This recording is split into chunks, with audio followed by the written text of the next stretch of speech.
My name is Christina. I am a 32-year-old office worker. My husband David is 30 years old and also works in an office.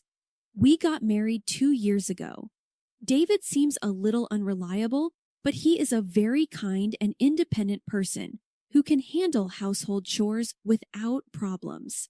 I am the breadwinner of the house and find it rewarding to work hard and make many accomplishments at work.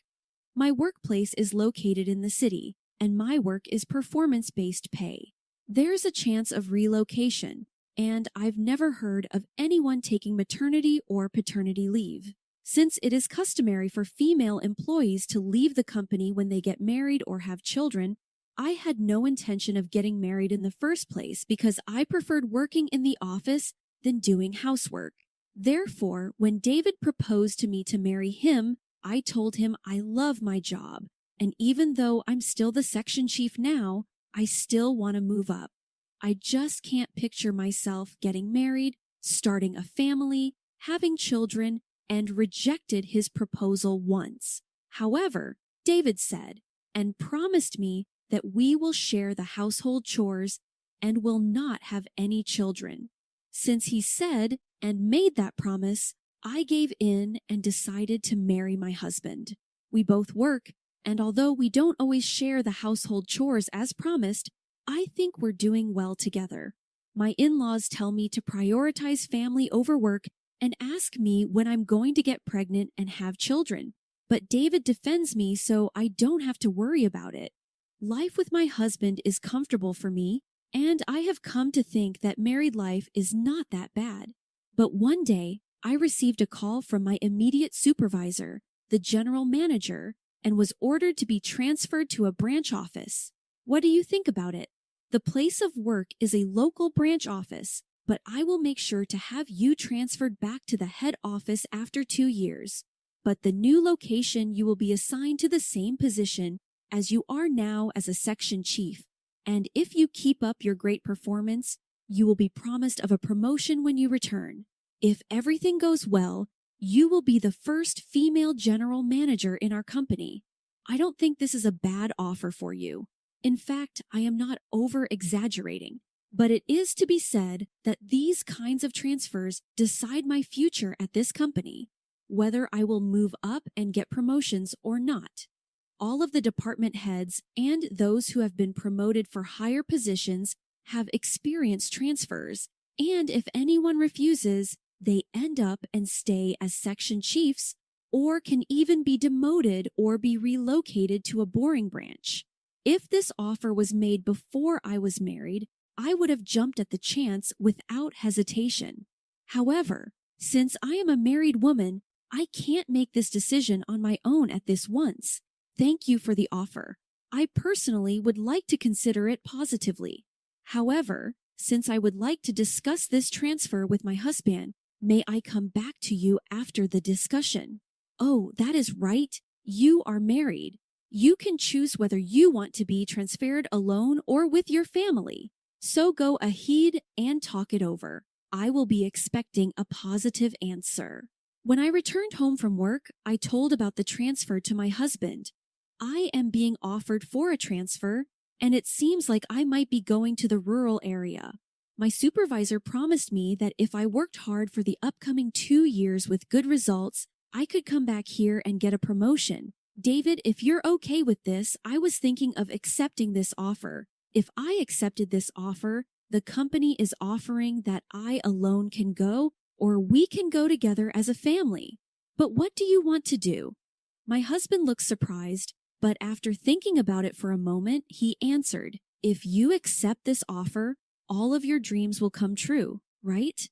I already have a job I enjoy here, so I can't go with you, but please go and don't worry about me. With my husband being fine with me going alone on my own, I told the company that if I were to be transferred, I would be going alone. And then I started negotiating the working conditions and other details for when I get transferred. As a result of the negotiations, the moving expenses related to the transfer will all be covered by the company. The company also will provide me with better working conditions, such as covering my fees to go back home to see David and then return back to work, which was a decisive factor in my decision to transfer to the branch office. Later, I received the formal letter of my transfer and I moved to the rural area. I was told that I could rent housing from the company at a discount, so I ended up living there. On the day of the move, my belongings had already been packed and moved by the movers, and my husband came to the airport to see me off. To David, I told him, "Thank you for seeing me off. I will call you often and come back as often as I can. I'll be waiting for you. Don't get too comfortable just because you will be living on your own. You too, David. It's almost time. Take care of yourself, Christina. Okay, I'll get going." Thus, I began my life living on my own, alone, working. I had planned to return home during the holidays or during off-work periods, but as soon as I started working at the new branch, I was facing unexpected work troubles. I can't work under a female employee. I can't trust and count on some random stranger. I faced a typical rural area problem. Since I was a stranger to this place, the employees couldn't trust me or count on me because they didn't know me. Just because I was a stranger to this place, employees spread bad rumors about me, had my instructions ignored, and they did not help me out at all when I asked for their support. Then a subordinate of mine who intentionally omitted me from carrying out this project made a huge mistake. The subordinate in charge turned pale. Of course, this was my responsibility as his supervisor. I had to deal with the situation by apologizing to the customers and not only making up for the mistakes which were made, but also improving the relationship with my subordinates to gain their trust and to get to know me so they can trust and count on me more. My supervisor, who heard about this situation, could not see me like this anymore, so he called me. "I understand what you're going through right now because I have already experienced a similar situation when I got transferred myself. I know you may think the situation is unfair and unreasonable, but in such times like these, the subordinates won't accept you if you force your righteousness onto them. It is very important to communicate with them and get to know them well. Also, make horizontal relationships of equals." With the advice of my supervisor, I began to actively spend more time with everyone in the branch office to make horizontal relationships of equals. I was not a member of any neighborhood associations, but when I learned that the company's housing was part of a neighborhood association, I joined that as well. In the meantime, I was not able to spend much time on my own, and I was unable to return to my home where my husband was waiting for me. I kept in touch with David frequently, but after a few months apart, it became difficult to reach him, even if I called him at night or sent him messages over WhatsApp. "I'm having a difficult time at work. I'm working always until late at night. I was too tired. I fell asleep every time." I tried to talk to him. He would say such things, and since I was busy myself, I never questioned David and just thought if that's the case, I can't do anything about it. I was trying to concentrate on my work too, so I devoted myself to my work more. Then one day, since my work calmed down and there was this long holiday coming up, I abruptly decided to return home to go see David. However, I couldn't reach David by phone or WhatsApp. Since I still had the key to the house, I returned home without notice to surprise him. When I unlocked the door and entered our home for the first time in a while, I felt something was wrong. And then I heard, "Jack, welcome home. You should have told me if you were coming home early." A woman I didn't know rushes to the front door where I was standing. The woman and I were stunned to see each other. It was the woman who opened her mouth first to break the silence. Excuse me, who are you?" Who are you? This is my house. I think you got the wrong address. Can you check the address? I live in this house." We had an argument, so we both went outside to check the nameplate. But the nameplate hanging on the door was the one I had specially ordered, and it is custom made. Both the key and the door plate are mine. I'm sure this is my house, so I am coming in. Hey, what are you saying? Stop butting in my house. Even though this woman was trying to stop me from entering, I still forcibly entered the house. Then, when I looked around inside the house, everything has been changed, and I did not recognize the interior. Even my favorite curtain and couch were changed. In the living room, there was a photo of David and this woman at a theme park was put up on the wall, and in the kitchen, I see a pair of mug cups I have never seen before. In the bathroom, there is a toothbrush and makeup bag which definitely did not belong to me. When I checked the bathtub, there were shampoos and conditioner which belonged to a woman that I never bought and used before. The bed sheets in the bedroom have been changed to the bed sheets I do not recognize, and the closet was full of women's clothes which I have never seen before. Actually, the closet didn't have any of my clothes which I left behind.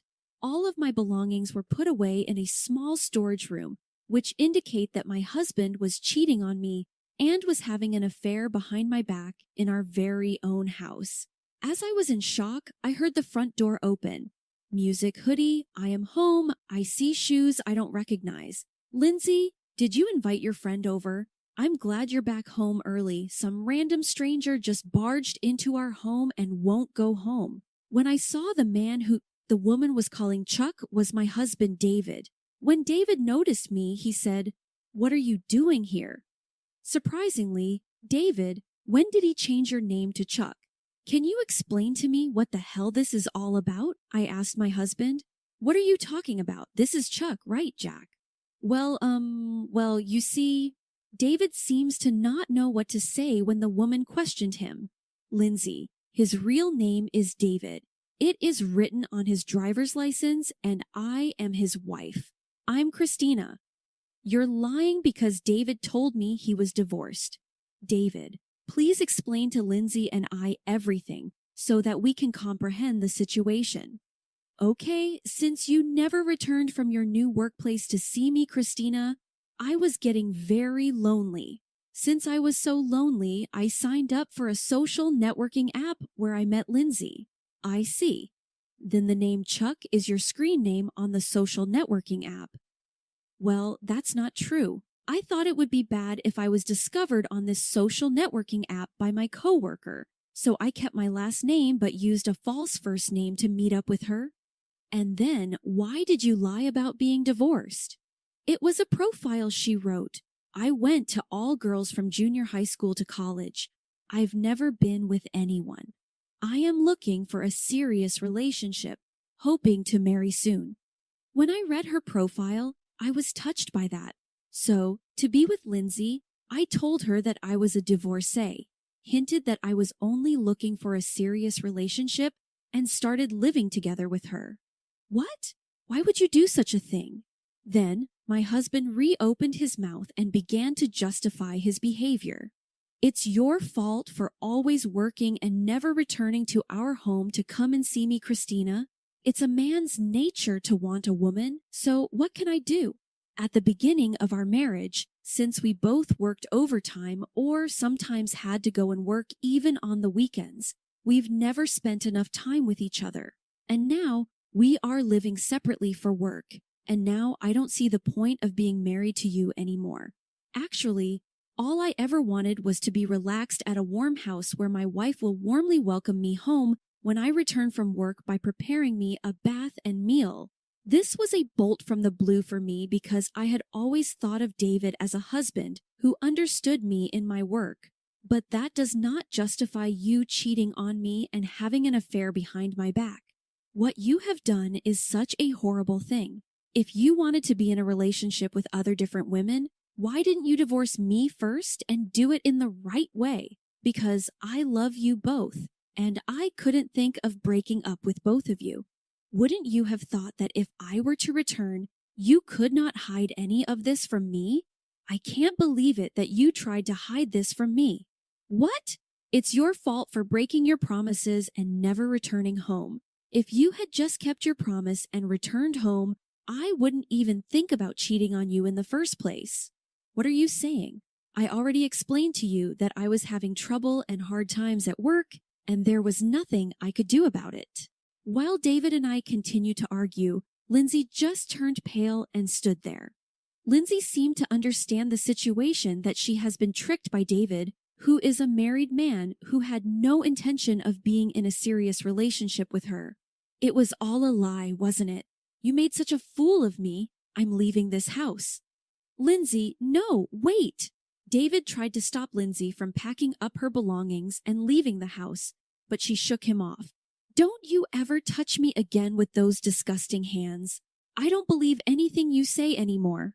Lindsay cursed him and left. I was completely turned off by this and decided to punish my husband. I secured all the evidence I could and brought it back to my place where I was living on my own. The first thing I did when I returned was to hire a professional investigator to find out who my husband was having an affair with. The results of the investigation revealed that Lindsay was the daughter of the CEO of a company where David's workplace gets support from. I asked my lawyer to send a certified letter to David's house and Lindsay's parents' house. Upon receiving the certified letter, my husband protested that he did not want a divorce, so I prepared myself for a long battle in court. Lindsay has contacted my lawyer, and we decided to meet at his office. Lindsay came to my lawyer's office with both of her parents and bowed to me. Lindsay said, "Even though I didn't know, I am so sorry for what has happened and what you had to go through with your husband. My daughter is earnest, but also too naive, since she has only went to all-girls school and hasn't experienced much. We were trying to arrange an arranged marriage for our precious daughter with a partner we approved of, but she herself longed to find love on her own. She met your husband without her knowledge and thought she found love, so she was up in the air without trying to get to know him properly. When we asked Lindsay who he was, she told us that he was a divorced man she met on a social networking app. We have warned her not to get involved with such a man, but she didn't listen. My daughter, who was in the La La Land, didn't listen to us and just left her house as if she was in an opera. Since Lindsay realized that she was the mistress, she was in shock and blames herself for it and is now seeing a therapist. We will pay you the settlement of $500,000, so please do not tell anyone about this. We are very sorry for what has happened. Lindsay and her parents apologize sincerely. I accept your apology, but with one condition. I am preparing for a divorce, but my husband refuses to divorce me, with the condition of you cooperating with me when I go to the court for the divorce trial. Please testify. Then I will accept the settlement on that condition. Fine, I will cooperate. However, my daughter is young, so I don't want her to go to court and have any record about it. I'd like to cooperate with you in other ways to punish your husband. What do you think? Fortunately, you are unfortunately David's workplace is our business partner. Thus, Lindsay and her parents and I teamed up to punish my husband. David's workplace would be accused of offending the business partner's executive, Lindsay's father, and all of this would be my husband's responsibility. In the meantime, my parents-in-law, who were unaware of such a situation, were calling my husband as usual. Christina won't even answer our call or even return our calls. She's too focused on her work. When is she coming back? When am I going to hear the news of having a grandson or granddaughter? Mom, this is not the right timing. I actually had an affair with another woman while Christina was away for her work, and now Christina is trying to get a divorce from me. Well, it's Christina's fault for my son to cheat because she was too focused on her work and paid no attention or didn't care for my son. Actually, you should divorce Christina, and why don't you get back together with Lindsay? When David told his parents what happened, the in-laws thought that Lindsay's parents would have more money than I did. David's parents started taking sides with my husband, wanting him to get back with Lindsay, and they started attacking me. When David's parents called me many times and I refused to answer them, they started to call me at my work. When they couldn't get through to me over the phone at work, my in-laws stormed into my office where I was working and made a scene. Let go of my son. Divorce him already. It's your fault that my son cheated on you. If Lindsay and David get back together, David will be very happy, so don't interfere. Albert, Cindy, what are you talking about? I am the one who wants to get a divorce, but David is the one who is refusing it. Besides, Lindsay has no intention of getting back together with David anyway. After all, David tricked and betrayed Lindsay, who is the daughter of David's company's business partner's executive. Lindsay's father is pretty upset with the situation, and it seems that there will be no bright future for David at his company. As soon as the in-laws found out that David had offended his company's business partner's executive, they started sucking up to me. Oh, I didn't know what was really going on. I guess we misunderstood. I am sorry. My son was very stupid, but he learned his lesson. You will forgive him, right? I am not going to forgive him. How can you say such a thing? I have nothing more to say to you. Please leave. My in-laws lingered and didn't leave, so the security took them away. And because of their violent behavior, my company sued David's parents for obstruction of business. I then successfully received alimony from my husband, and we were divorced. Lindsay also requested alimony from David and was compensated for the fees of the therapist's treatment. David lost his position in the company because he had offended his business partner, and he could not quit his job because he had to pay a large amount of debt for the alimony. By the time all this was over, 2 years had passed since I was transferred. Having successfully completed my term at the branch office with high performance, I was transferred back to the head office. I worked harder than ever and got promoted to the position of general manager. If I had not accepted the offer for the transfer, I might have still been married to my ex-husband, enjoying a married life. However, people like David would have had an affair sooner or later, and I think I would have had more conflicts with my ex-in-laws. I knew that I was meant to work rather than having a family, and right now I am very satisfied with my life, and I am